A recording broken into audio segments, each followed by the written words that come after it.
A gente chega na sexta aula, né, da disciplina, é os tipos de meios de cultura empregados para crescimento e isolamento microbiano. Aqui ele vai crescer inicialmente para posteriormente ter as suas outras provas de identificação. Então, pessoal, o conteúdo da nossa aula de hoje será o quê? Será tipos de meios de cultura e os micro-organismos que são inoculados nestes meios de cultura. Então, pessoal, o material... Opa, alguém chegou aqui, ó. Olha aí, pai. Boa tarde, Ana Melissa. É a menina lá do... Não lembro mais como é o servidor que ela fala. Então, vamos lá. Só um instante. Pronto. Então, pessoal, o material nutriente, a qual é utilizado para confeccionar que é utilizado, então, empregado para o crescimento microbiano dentro de um laboratório, é dito, então, como meio de cultura. Ele vai mimetizar o ambiente a qual aquele micro-organismo cresça.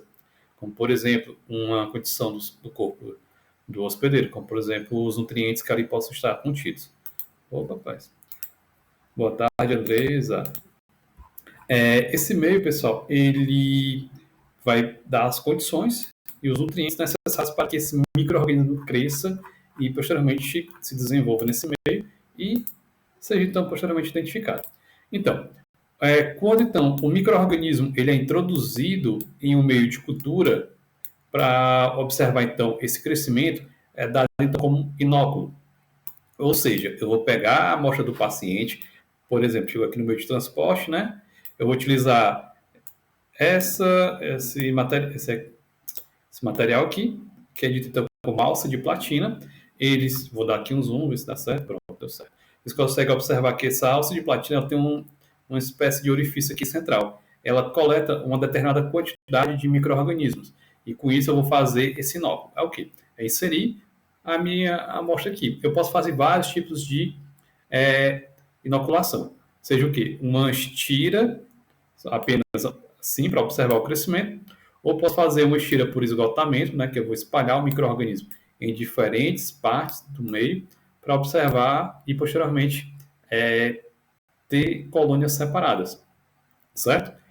E depois, então, quando esses micro-organismos que foram, então, inoculados em um meio de cultura, eles irão crescer, né, desde que tenha os constituintes que permitam com que ele cresça, os nutrientes, e também temperatura, ele vai, então, crescer sobre o meio. Quando eles crescem, eu digo, então, que é uma cultura. Então, vamos dizer assim, cada bolinha dessas aqui são culturas, ou seja, são milhares de micro-organismos, milhares de bactérias que começaram a se dividir, formando, então, essa cultura. Ou também pode ser dado, então, como colônia. Tudo bem? Então, pessoal, dando continuidade, as amostras biológicas que podem ser, então, inoculadas, introduzidas nos meios de cultura são diversas. Ou seja, pode ser o quê? Pode ser desde urinas, amostra urinária, secreções, como, por exemplo, saliva, escarro, né, que é um tipo de secreção, e também outros fluidos corpóreos, como, por exemplo, secreções que sejam aqui no corrimento vaginal. E também outros materiais biológicos, como, por exemplo, coleta de tecido ou também qualquer outro tipo de amostra que possa conter os micro-organismos, que possa, então, posteriormente, ao ser inoculado no meio de cultura, vai ocorrer, então, a formação daquela colônia. E, posteriormente, pode ser, então, identificados. Por isso que é importante que durante a coleta elas serem, então, transportadas em meios adequados para permitir a viabilidade do micro-organismo até a sua chegada no laboratório. As culturas, pessoal, elas podem ser tanto do tipo quantitativa como qualitativa. A quantitativa, eu quero o quê? Contar a quantidade de micro-organismos. Isso é muito utilizado para amostras urinárias, para verificar infecções no trato urinário, para verificar o grau da infecção. E as qualitativas, eu quero apenas identificar se há presença ou não do micro-organismo. Como, por exemplo, uma cultura qualitativa, por exemplo, de uma amostra de sangue, que é uma cultura. Eu quero verificar se no sangue daquela pessoa existe um determinado micro-organismo que está quebrando a homeostasia dele. Se ocorrer a presença de um micro-organismo, eu já vou dizer que aquela pessoa tem aquele micro-organismo e, posteriormente, iniciar, então, as outras provas de identificação e também o antibiograma, para saber qual o melhor tratamento. Porque o nosso sangue, pessoal, ele não deve conter micro-organismo. Qualquer micro-organismo, seja apenas um único indivíduo, já é capaz de causar a quebra da nossa homeostasia. Tudo bem? Então, pessoal, os meios de cultura, eles podem ser diversos. Pode ser tanto para micro-organismos gram-positivos, gram-negativos, também podem ser utilizados como meios seletivos, meios diferenciais e também meios que permitam, de acordo com a coloração das colônias, identificar qual tipo de micro-organismo, ou seja, qual a bactéria que ali cresça. Nesse primeiro momento, a gente vai falar apenas de bactérias, os meios de cultura destinados, então, para bactérias. Então, pessoal, um exemplo de um meio de cultura, temos aqui o AGA-sangue. Como o nome já diz, ele é confeccionado a partir, então, de hemácias. Essas hemácias são, então, utilizadas para dar o suporte de nutrientes para os micro-organismos. Eles terão, então, a capacidade de lisar a hemácia e utilizar os nutrientes contidos aqui no seu interior, ocorre, então, o seu crescimento. Ele é um meio que permite o crescimento de tanto gram positivo como também de gram negativo, certo? Ele também é utilizado, em alguns casos, para fazer então a prova de satelitismo. O que seria isso? Bem aqui. Eu tenho então um exemplo de um teste que ocorreu então a inoculação de um estafilococcus aqui.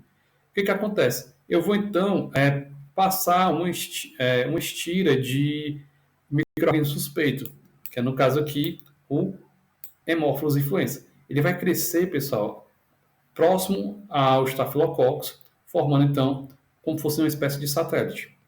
Como se fosse então suponhamos que vamos dar um exemplo da Terra, né? Temos então a Terra como um órgão celeste e a Lua sendo então o seu satélite do mesmo jeito. O Haemophilus vai ficar próximo então das colônias do Staphylococcus, mostrando então essas bolinhas que a gente estava vendo aqui no meio de cultura. Outra característica é o quê? Que eles podem ser utilizados para a diferenciação entre estafilococcus e streptococcus. Isso através da capacidade hemolítica entre as espécies. Porque eu sei que existem espécies de estafilococcus que elas são beta-hemolíticas e outras são alfa-hemolíticas, do mesmo jeito que streptococcus. E o que seria, professor, alfa-hemolítico, beta-hemolítico e gama-hemolítico? Seria isso aqui. Quando, então, uma bactéria ela tem a capacidade de lisar, né, ou seja, quebrar a hemácia, romper ela vai causar uma lise. Se essa lise for, então, incompleta, ou seja, ela fragmentar não tanto, vai ser uma alfa-hemólise ou hemólise alfa-hemolítica. Pode ser esse termo. Pode ser tanto alfa-hemólise ou hemólise alfa-hemolítica. Pode ser esses dois termos. E quais são, então, o controle de qualidade? Que foi feito, então, no meio de cultura. Eu vou utilizar, então, essa bactéria. O Streptococcus do grupo Viridias e também o Streptococcus pneumoniae. Eles não têm a capacidade de causar a hemólise completa, como a gente pode observar aqui. A gente observa o quê? Que não ocorreu, a gente observou que ocorreu o crescimento das colônias, só que o rompimento das hemácias não foi completo. Não ocorreu a formação de um halo completo aqui ao redor da colônia. E o que isso eu posso identificar? Tem, por exemplo, Streptococcus pneumoniae. Ele é aquele que está envolvido na pneumonia.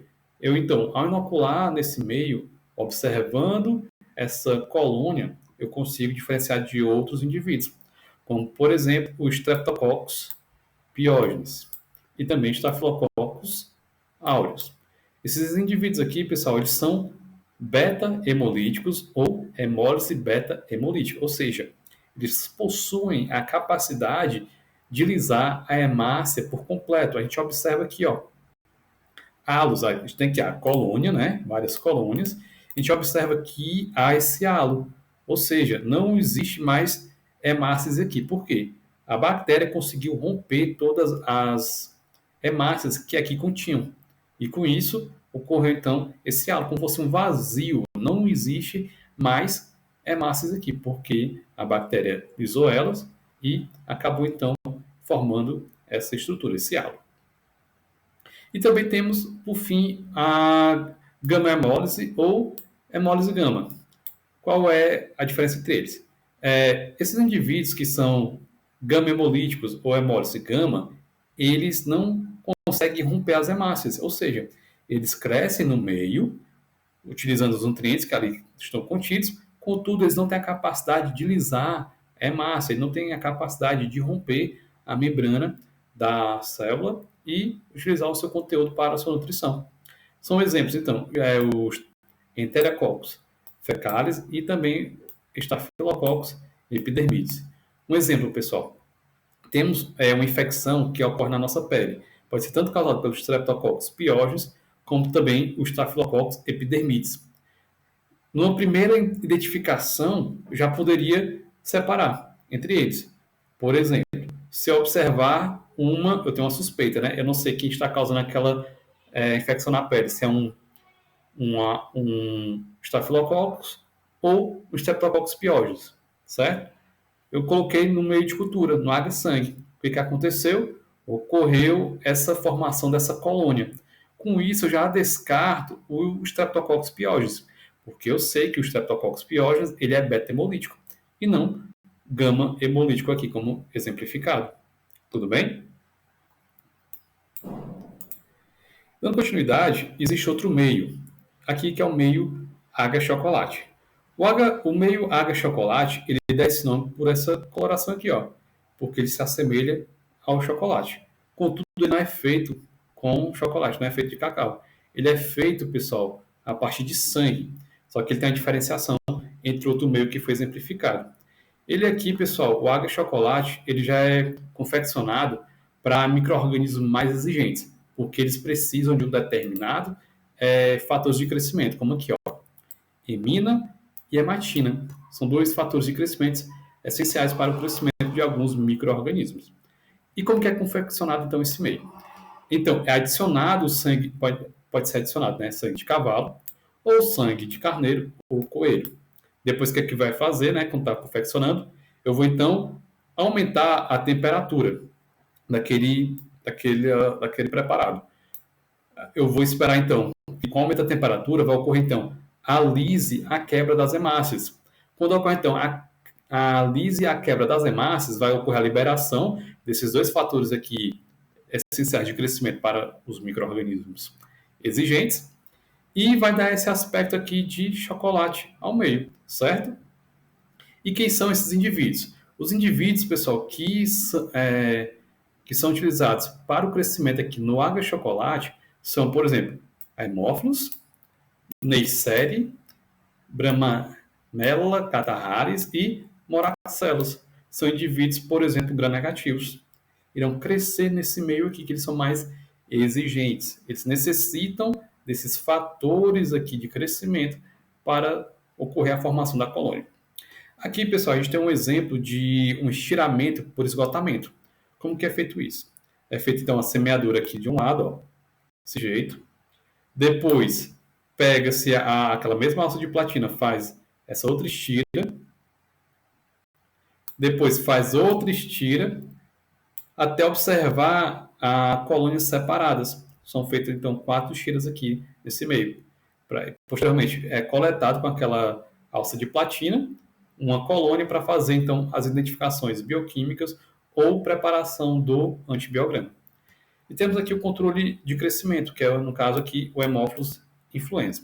Esse nome aqui, ATCC 10211, é uma cepa comercial. É uma cepa que é comprada, que eu sei que é esse indivíduo aqui. Se vocês observarem, quando tiverem nos outros slides que tem o controle de qualidade, vocês vão ver que esse ATCC muda de cepa para cepa, porque é comprado, né, comercialmente, e essa cepa vai me garantir que é aquele indivíduo que eu comprei, justamente para fazer esses controles de qualidade.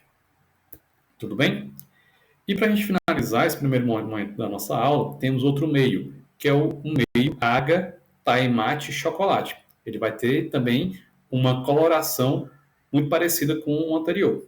Só que ele, pessoal, ele é empregado para o crescimento de dois indivíduos gram-negativos, como, por exemplo, Neisseris gonorreia e Neisseris meningitide. Ele é seletivo para eles. Por quê? Só irão crescer esses dois indivíduos, porque os constituintes que ali estão são adicionados para crescer apenas esses dois aqui. Ou vai crescer Neisseris, ou vai crescer Neisseris gonorreia, ou vai crescer Neisseris meningitide, certo? E com isso, pessoal, a gente finaliza esse primeiro momento. Alguém vai falar do que eu perdi. A gente finaliza esse primeiro momento aqui da nossa aula. Se tiverem dúvidas, vocês podem falar do